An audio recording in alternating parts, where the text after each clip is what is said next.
Good day everyone! We are Rooms 12-1. At we are here at your screen.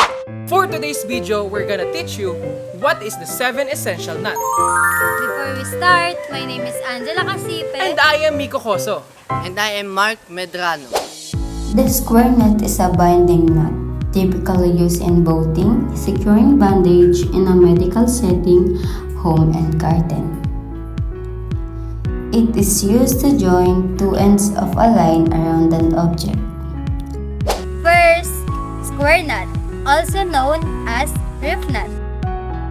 Let's pretend that these two ends are part of the same rope. You go right over left for one of the nuts and left over right for the other. The result should be a symmetrical knot with two running parallel to each other. The second one is called the clove hitch. Clove hitch.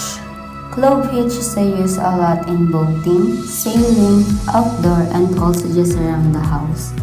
And it's used for securing a line to an object. To start in the middle of line, I take my hand and I twist the rope away from me. This form a loop doing it is exact same way.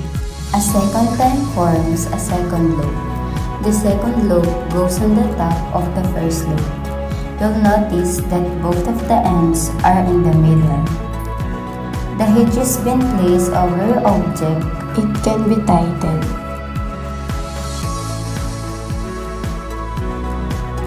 To tie form, the end you bring the line the way around the object below your end working.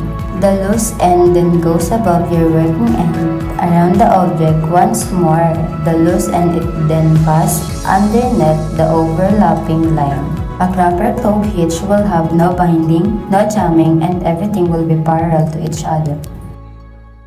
Third, the sheet bend. The sheet bend is a joining nut used in boating, outdoor, and also around the house. The primary use for this is to join two lines of different diameters and types. Start with one line in a bight. This will be the thicker diameter of the two.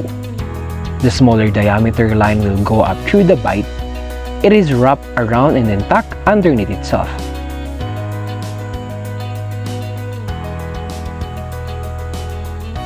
For more secure bend, you can turn this into a double sheet bend by simply bringing it through one more time. If done properly, both of these will look very clean and will be easy to undo when you need it. The fourth one is called bowline. The bowline is a loop nut primarily used in boating but also in the outdoors and around the house. The bowline is greatly for forming a fixed loop at the end of the line quickly. First, start by making an overhand loop towards the working end.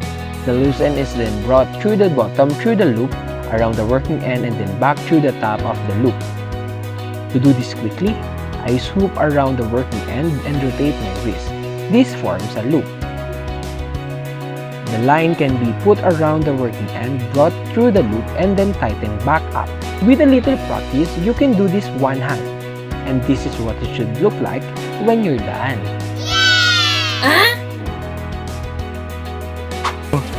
Fifth, figure 8 loop. Figure 8 loop is used a lot in sailing in the outdoors and also during climbing as well, and it's great for forming a fixed loop at the end of the line that's unlikely to slip. Starting with the bight, drip it over your hand. Snake it around your hand to the back and then push the bight through the eyelid. Another way to do this is to bend the bight and twist it 2 times, bring it to the back.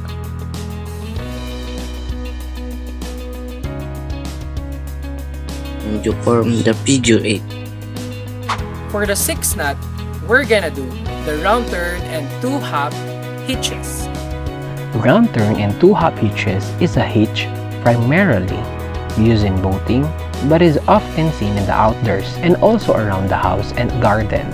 Its primary use to secure a line to an object. Well, start by doing the round turn. The loose end is then brought underneath over the working end and through the loop that it forms. This is one hop hitch. You need to do this again for the second hop hitch. And that's the sixth knot. Last one, called taut line hitch. Taut line hitch is an adjustable loop used a lot in boating, outdoors, and home and garden. Its primary function is to adjust tension on the line. First, fish the non-working and through whatever you're going to be attaching to. Form a loop. Do 2 passes on the inside of that loop. Going the same direction, form another loop and then pass it through.